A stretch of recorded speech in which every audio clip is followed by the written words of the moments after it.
আসসালামু আলাইকুম। আজকে আমরা DJI মিনি 4K ড্রোনের রেঞ্জ টেস্ট করব। এই টেস্টটি একমুখী হবে না, দ্বিপাক্ষিক। অর্থাৎ আমরা এখান থেকে আমাদের অবস্থান থেকে একটি স্থানে যাব এবং সেখানে গিয়ে ভিডিও করার পর আমরা আবার পুনরায় ফিরে আসব।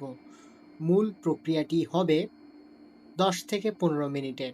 আপনাদের সবার কাছ থেকে আমি আগেই সময় চেয়ে নিচ্ছি, যারা রেঞ্জ টেস্টটি দেখতে চান ধৈর্য সহকারে দেখুন। আজকে আমরা আমাদের যাত্রা শুরু করেছি কুমিল্লা জেলার হোমনা থানার বাগমারা গ্রাম থেকে। আমরা বাগমারা থেকে প্রায় 2 কিলোমিটার দূরে হোমনা উপজেলারই দুলালপুর ইউনিয়নের আরও একটি গ্রাম জয়নগরে যাব। আমাদের গুগল ম্যাপ অনুসারে মোট দূরত্ব প্রায় 2 কিলোমিটার। বাগমারা থেকে আমরা বাহের কালমিনা গ্রাম পার হয়ে যাব তার পরের গ্রাম জয়নগরে। জয়নগরে গিয়ে আমরা অধ্যক্ষ আব্দুল মজিদ স্যারের বাগান বাড়িটি ভিডিও করে আবার পুনরায় ফিরে আসব। এই 2 কিলোমিটার যোগ করলে 4 কিলোমিটার মোট রাস্তা হবে এবং আমি সেখানে গিয়ে সেখানকার ভিডিও করব। এ হচ্ছে আমার মূল লক্ষ্য। আমি যে ড্রোনটি ব্যবহার করছি, প্রথমেই আমি বলে নিয়েছি ড্রোনটির মডেল মিনি 4K। এটি একটি মিনি সিরিজের ড্রোন এবং এটি অত্যন্ত সহজলভ্য। ওজনেও হালকা হওয়ার কারণে এই ড্রোনটির তেমন কোনো রেস্ট্রিকশন নেই। আপনি চাইলে খুব সহজেই যে কোনো স্থানে ড্রোনটি উড়াতে পারবেন।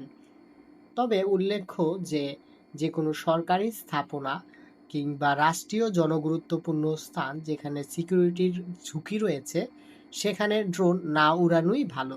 তাছাড়া ড্রোনের যে অ্যাপ রয়েছে DJI ফ্লাই অ্যাপ, সেই অ্যাপে বিশেষ কিছু জিও রেস্ট্রিক্টেড জোন রয়েছে যেগুলোতে জিও ফেন্সিং করা থাকে। সেই এরিয়াগুলোতে ড্রোন না উড়িয়ে এড়িয়ে যাওয়াই সবচেয়ে বুদ্ধিমানের কাজ। তাছাড়া এয়ারপোর্টের আশেপাশে তো কখনোই ড্রোন উড়ানো উচিত নয়।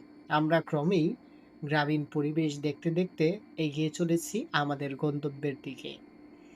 ইতিমধ্যে আমরা পার করে এসেছি বাহের কালমিনা গ্রাম। বাহের কালমিনা গ্রামের নিচের যে রাস্তাটি রয়েছে, এই রাস্তাটি দিয়ে দুলালপুর পর্যন্ত যাওয়া যায়। বাহের কালমিনা বাজার থেকে এই রাস্তাটি ভিটি কালমিনা হয়ে দুলালপুর গিয়ে পড়েছে। আমরা ক্রমেই আমাদের লক্ষ্যস্থান ধীরে ধীরে আমাদের স্ক্রিনে দেখতে পাচ্ছি এবং ইতিমধ্যেই আমরা পার করে এসেছি প্রায় 1.6 কিলোমিটার রাস্তা। ড্রোনের ক্যামেরায় দৃশ্যমান হলেও আমাদের লক্ষ্যবস্তু আমাদের কাছ থেকে এখনো বেশ খানিকটা দূরে। ইতিমধ্যে একবার আমার রিমোটের সিগন্যাল কেটে গিয়েছিল, কিন্তু আপনারা যে ভিডিওটি দেখতে পাচ্ছেন সেটি ড্রোনের মেমোরি থেকে সরাসরি নেওয়া হয়েছে বিধায় আপনারা বুঝতে পারেননি কখন সিগন্যালটি কেটে গিয়েছিল। আপনারা ক্রমেই দেখতে পাচ্ছেন আমাদের যে উদ্দিষ্ট স্থান মজিদ স্যারের বাগান বাড়ি, সেটি আমাদের ক্যামেরায় স্পষ্ট হয়ে দেখা দিয়েছে। এই স্থানে যাওয়ার পর আমি অনুভব করলাম আমার ড্রোনটা বেশ অনেকটাই উপরে রয়েছে। তাই তো আমি ভালোভাবে ভিডিও করার জন্য ড্রোনটিকে আর একটু নিচে নামানোর চেষ্টা করলাম। নিচে নামানোর এক পর্যায়ে ড্রোনের সিগন্যাল আবার কেটে যায়। কেটে যাওয়ার পর আপনারা দেখতেই পাচ্ছেন ভিডিও কিন্তু অন্য স্থান থেকে শুরু হয়েছে। এবারে রেকর্ড বাটন আমি চাপতে ভুলে গিয়েছিলাম, সেজন্যই এমনটা হয়েছিল। অধ্যক্ষ আব্দুল মজিদ স্যার অত্র এলাকায় অত্যন্ত সুপরিচিত। সারা বাংলাদেশে তিনি পপি লাইব্রেরির জন্য সমান জনপ্রিয়।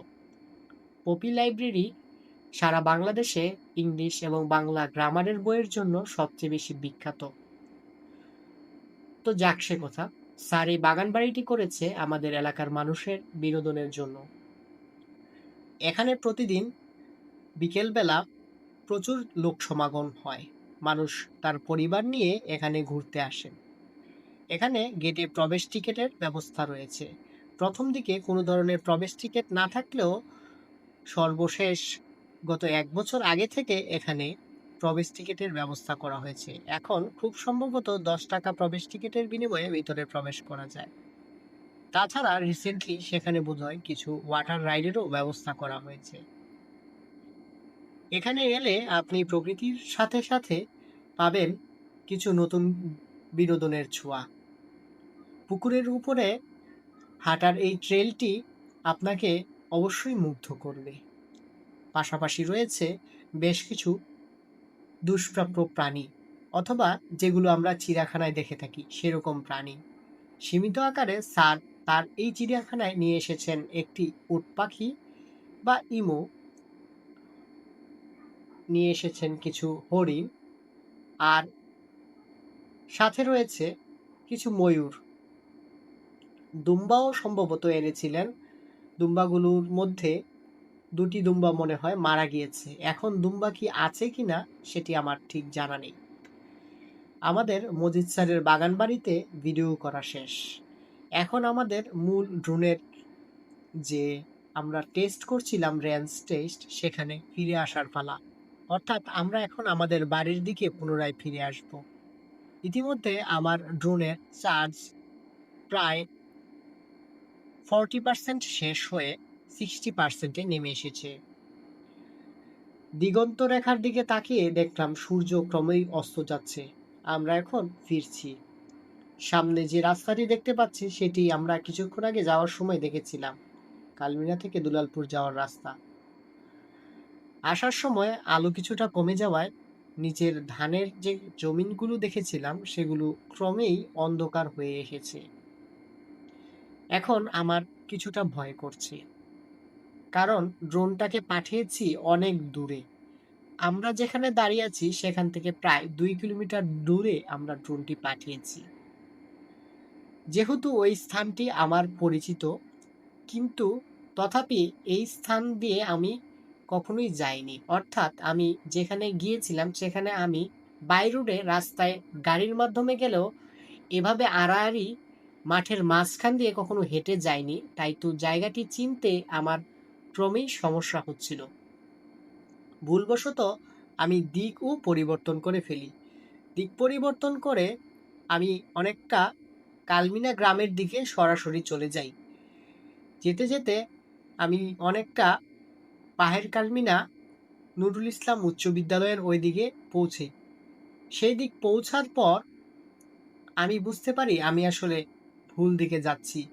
ক্রমেই আমি বাহের কালমিনা হয়ে মীর শিকারীর দিকে এগিয়ে যাচ্ছিলাম, কিন্তু আমার গন্তব্য ছিল বাগমারা গ্রাম।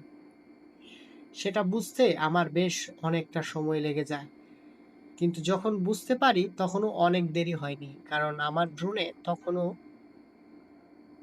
40% চার্জ অবশিষ্ট রয়েছে। এখন আমি চারদিক ঘুরে দেখছি যে আমি আসলে কোথায় যাচ্ছি এবং আমার কোথায় যাওয়া উচিত। কালমিনা স্কুলের এই ভবনটি দেখেই আমার মনে পড়ে আমি আসলে ভুল দিকে যাচ্ছি। এটা বুঝতে আমার অনেক সময় লেগেছে। এই যে আমি পুনরায় কিন্তু স্কুলের ভবনটির দিকে ক্যামেরা ঘুরাই। ঘুরানোর পর আমি ক্রমেই বুঝতে পারি যে আমি বাম দিকে নয়, আমি ডান দিকে যাব। এবারে বুঝার পর আমি ড্রোনটিকে উপরে উঠিয়ে সোজা চালাতে থাকি। অন্যদিকে পশ্চিম পাশে সূর্য ডুবো ডুবো অবস্থায়, বেলা ফুরিয়ে এসেছে। আমারও বুকের ভিতর একটু একটু ভয় করছে। ড্রোনটি আমি কিনেছি খুব বেশি দিন হয়নি, তাই তো শখের জিনিস হারিয়ে গেলে খারাপ লাগাটাই স্বাভাবিক। সেই ভয় এখন মনের মধ্যে কিছুটা চেপে বসেছে। তারপরেও সাহস করে ড্রোনের রিমোটটা চেপে ধরে রাখলাম সামনের দিকে। ড্রোনও ক্রমেই সামনের দিকে এগিয়ে চলেছে। এবারে ড্রোনের রিমোটের স্ক্রিনে দেখে কিছুটা আশ্বস্ত হলাম, কারণ ড্রোন আমার খুব কাছাকাছি 500 মিটার রেডিয়াসের মধ্যেই চলে এসেছে। তাই তো মনে কিছুটা স্বস্তির নিঃশ্বাস ফেললাম। ড্রোন এগিয়ে চলছে। আমিও দেখলাম আমার দাঁড়িয়ে থাকার স্থানটি থেকে খুব বেশি দূরে নয়। দাঁড়িয়ে থাকার স্থানটিও আমি ক্যামেরায় আস্তে আস্তে দেখতে পাচ্ছিলাম, এবং মনে মনে আশ্বস্ত হলাম যে ড্রোন আমার কাছে ফিরে আসবে। আমার এই 2 কিলোমিটার রেঞ্জ টেস্টে আমি এতটুকু বুঝতে পেরেছি যে কোনো বড় ধরনের অবস্টাকল না থাকলে এবং আপনি যদি খোলামেলা জায়গায় থাকেন, খুব সহজেই আপনি 2 কিলোমিটার রেডিয়াসের মধ্যে DJI মিনি 4K ড্রোনটিকে উড়াতে পারবে। আমি কখনোই এই ধরনের ড্রোন উড্ডয়ন আপনাকে রিকমেন্ড করব না। এটি কেবলই একটি পরীক্ষামূলক উড্ডয়ন ছিল। আপনারা কেউ আপনাদের শখের ড্রোন দিয়ে এ ধরনের কাজ করার কখনোই চেষ্টা করবেন না। পরিশেষে আপনাদের সবাইকে বলতে চাই, ধন্যবাদ আপনাদের সবাইকে। দয়া করে আমার এই পেজটিকে ফলো দিয়ে এবং ইউটিউব চ্যানেলটিকে সাবস্ক্রাইব করে আমার পাশে